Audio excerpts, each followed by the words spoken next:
de rechercher le domaine de définition de la fonction suivante, composée d'un numérateur et d'un dénominateur, mais attention que il y a des racines carrées. Il y a des racines carrées au niveau aussi bien du numérateur que du dénominateur.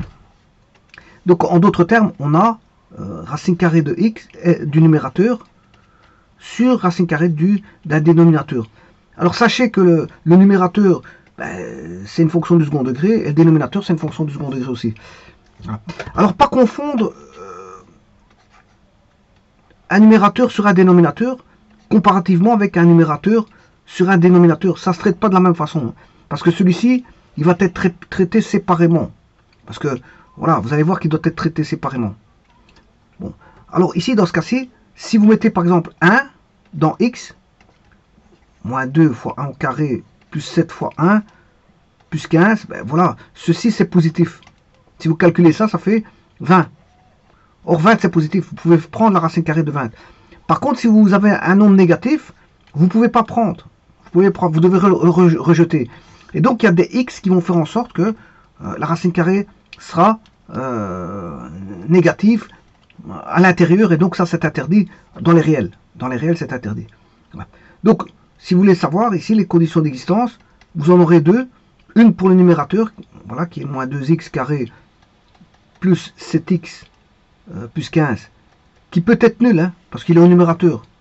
C'est au dénominateur qu'on ne peut pas diviser par 0. Donc c'est pas la même chose. Hein. Voilà. Ceci doit être plus grand ou égal à 0, contrairement au dénominateur. Ça c'est la condition d'existence numéro 2 du dénominateur. Là, ça doit être positif à l'intérieur de la racine carrée. Voilà, parce que une racine carrée négative n'existe pas pour les réels. Moins 12, c'est strictement positif. Voilà. Donc vous voyez que les conditions ne sont pas les mêmes. Hein. Et il faut les traiter séparément. C'est obligatoirement séparément. Donc pour ça, on va faire un tableau de signes.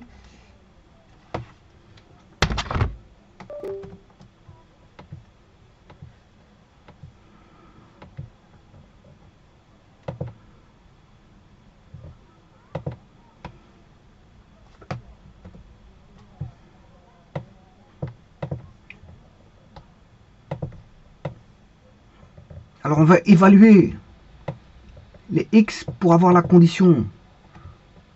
Alors les conditions, je les mets de côté pour ne pas les oublier.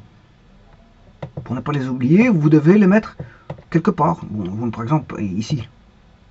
Par exemple par là. Vous positionnez quelque part pour ne pas oublier vos conditions d'existence. Hein. Voilà, je le mets là. Après, je vais les effacer. Hein. Bon, c'est juste pour montrer qu'il ne faut pas oublier les conditions d'existence et les avoir devant soi. Et donc ici, le x, voilà, on va rechercher les racines, delta, b carré 49 moins 4 fois a fois c, alors ça fait 49, moins par moins ça fait plus, 15 fois 2 ça fait 30 fois 2, 120, ça fait 169. Racine carrée de 169, ça fait 13. Donc on va voir moins b, moins 7 plus 13 sur 2 fois a, et moins 7 moins 13 sur 2 fois a. Alors 13 moins 7, c'est qui fait 6, ce qui fait moins 6 quarts. Alors, moins 6 quarts, c'est moins 3 demi. Hein. C'est moins 1,5. Là, on a affaire à moins 3 demi, c'est moins 3,5. Moins 1,5, je m'excuse. C'est moins 1,5 si vous voulez en décimale. Bon, la deuxième valeur, ben, c'est moins 7, c'est moins b, donc moins 7, moins 13 sur 2 fois a. Ce qui fait moins 20 sur, moins 20 sur moins 4. Et ça fait 5. Donc ça, la valeur de 5, elle est plus grande qu'un nombre négatif, donc elle se place à droite. Donc les racines, elles sont là. Et là, vous avez une parabole avec un a qui est négatif. Donc elle fait comme ceci. Et en plus de ça, on a deux racines. Moins 3 demi et 5. Donc ici, les y sont négatifs. Là, les y sont positifs. Là, les y sont négatifs. Donc c'est moins, plus, moins. Voilà. Et donc la condition d'existence, là, ça doit être plus grand ou égal à 0. Et là, je peux la retirer. Alors on va mettre ça tout de suite. Vous devez traiter séparément celui-ci. Donc là, donc la zone d'existence de la fonction, au numérateur, elle va de moins 3,5 à 5. Vous ne savez pas avoir plus, et ni moins. Voilà, c'est quand on est dans cette zone-là. Voilà. D'ailleurs, je peux vous montrer, pour le numérateur, regardez bien.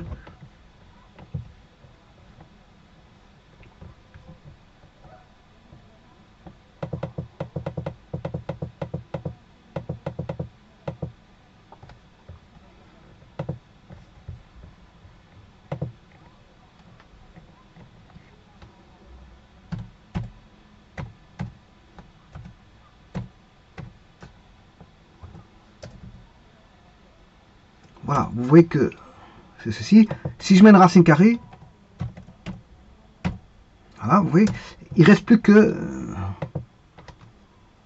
voilà, ça va bien de moins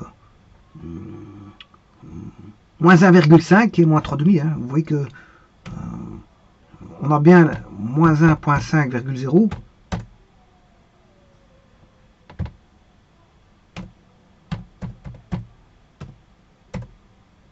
Voilà, c'est ce point-là. Et l'autre, on peut le prendre. Hein. Celui-là, on peut le prendre. Parce que c'est plus grand ou égal à 0. Donc il est au numérateur, il n'y a pas de problème. Si vous rentrez, voilà, dans G de X, d'ailleurs, regardez bien, G de moins 1,5, ça fait 0. C'est normal parce que c'est une racine. Et le deuxième, bien sûr, c'est 5, 0.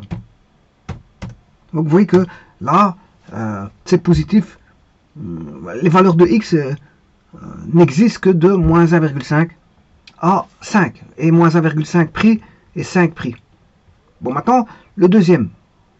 On va traiter de la même façon. C'est séparé. Hein. On doit traiter ça séparément. Et l'autre, la racine carrée à l'intérieur doit être strictement positive.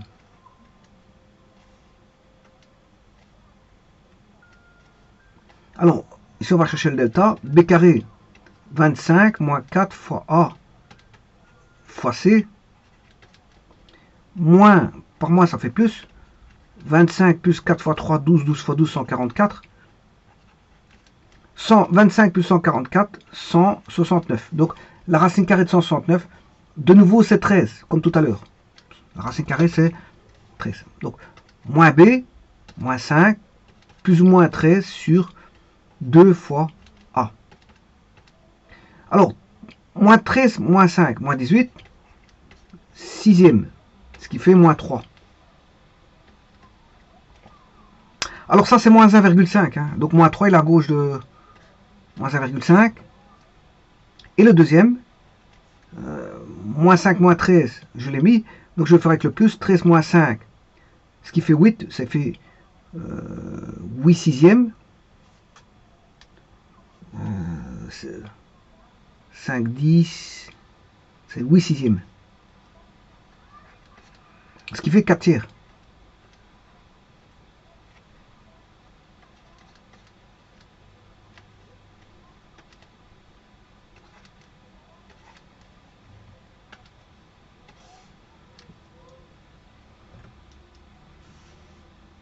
Et là, on a une parabole qui fait comme ceci parce que le A est positif. Et on a deux racines. Donc c'est plus, les Y sont positifs ici, négatifs ici, et plus ici. Donc c'est plus, moins plus, plus, moins plus.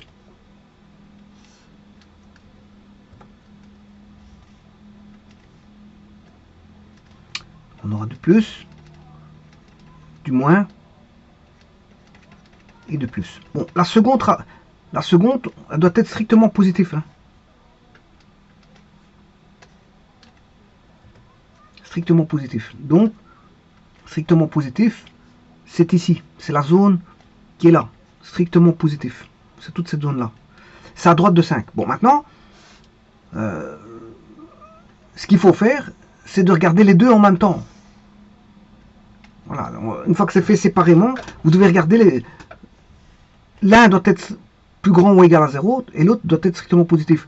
Donc, ici, la zone n'est pas bonne parce qu'elle est bonne pour l'un, mais elle n'est pas bonne pour l'autre. Si vous rentrez, par exemple, x égale moins 3 demi, ça va marcher pour le numérateur, mais pas pour le dénominateur, parce que moins 3 demi va donner du négatif pour le dénominateur. Donc ça ne marche pas.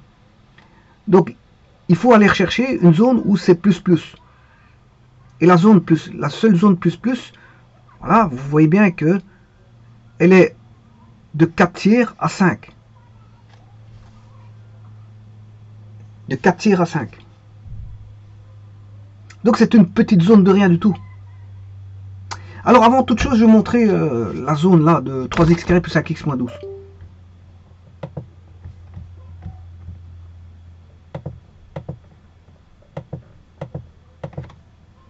3x carré plus 5x moins 12. Ah, voilà, donc vous voyez bien que c'est ça, moins 3, et alors je vais chercher les racines de h, moins 3 et 1,33, ça fait 4 tiers.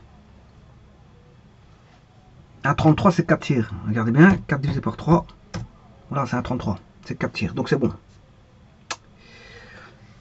Alors ceci étant fait, bien sûr, je prends la racine carrée de h.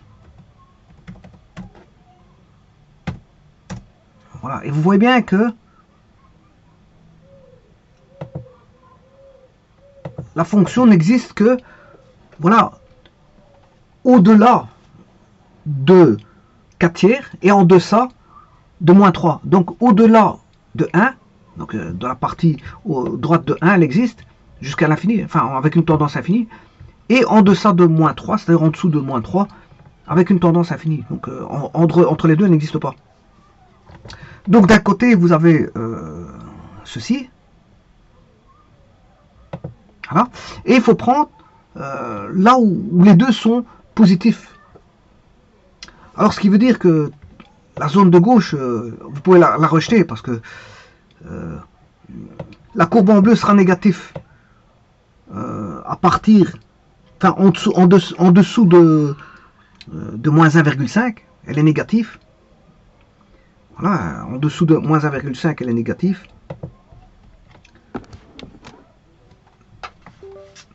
Donc ça ne marche pas pour l'un et ça doit marcher pour les deux. Si ça ne marche pas pour l'un, c'est fini. Hein. Ça doit marcher pour les deux. Vous voyez qu'ici, c'est négatif pour celui-là. Donc la zone là est à rejeter. Ici, c'est négatif pour celui-ci. Toute la zone là est à rejeter aussi. Et il faut attendre. Bon, là, c'est du négatif. La zone là, elle est à rejeter. Donc, il ne reste plus que du positif. Ici, qui va de la zone, voilà, de 4 tiers à 5. Alors, le 4 tiers, il est au dénominateur, on ne peut pas le prendre. Je vous le dis tout de suite. Donc, c'est 4 tiers, point virgule, jusque 5. Alors, le 5, on peut le prendre. Il n'y a pas de problème. Aussi bien pour l'un que pour l'autre. Et ça, voilà, le domaine, c'est ceci. Domaine, x appartient à cette zone-là. 4 tiers jusque 5. Alors, voyons voir la fonction. Donc, c'est G sur H, G sur P, je m'excuse, G divisé par P. Voilà, c'est cette fonction-là. Et là, vous voyez bien qu'elle existe uniquement de 4 tiers. Alors, 4 tiers, on ne comprend pas. Hein.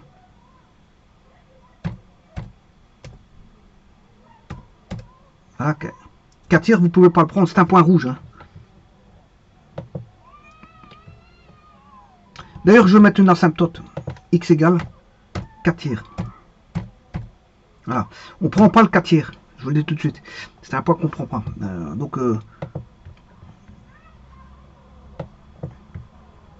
Voilà la fonction. On ne prend pas 4 tiers, mais elle va jusque 5. Le 5, vous pouvez prendre. Le 5, vous pouvez le prendre. Mais 4 tiers, on ne prend pas. Parce qu'il n'y a pas d'image. Si vous rentrez 4 tiers, il n'y aura pas d'image en Y. Vous ne trouvez pas d'image. Vous pouvez taper à la machine, mettre dans la fonction, voilà, Q de 4 tiers, il ne trouvera rien. Q de 4 tiers, voilà, il ne trouve rien. Il vous dit l'infini, c'est normal. Il ne il trouverait un. C'est une tendance infinie. Maintenant, si vous mettez Q de 2, il va trouver une valeur. Q de 2, voilà, qui est 1,44, et c'est la coordonnée de Q de 2. Voilà, c'est ce point-là. Alors si vous voulez 3, Q de 3, il faut remplacer le 3 dans Q, voilà, dans la fonction. Voilà, vous avez ce point-là. Et si vous voulez Q de 4, 4, Q de 4, vous aurez ce point-là. Et ainsi de suite. Je vous remercie.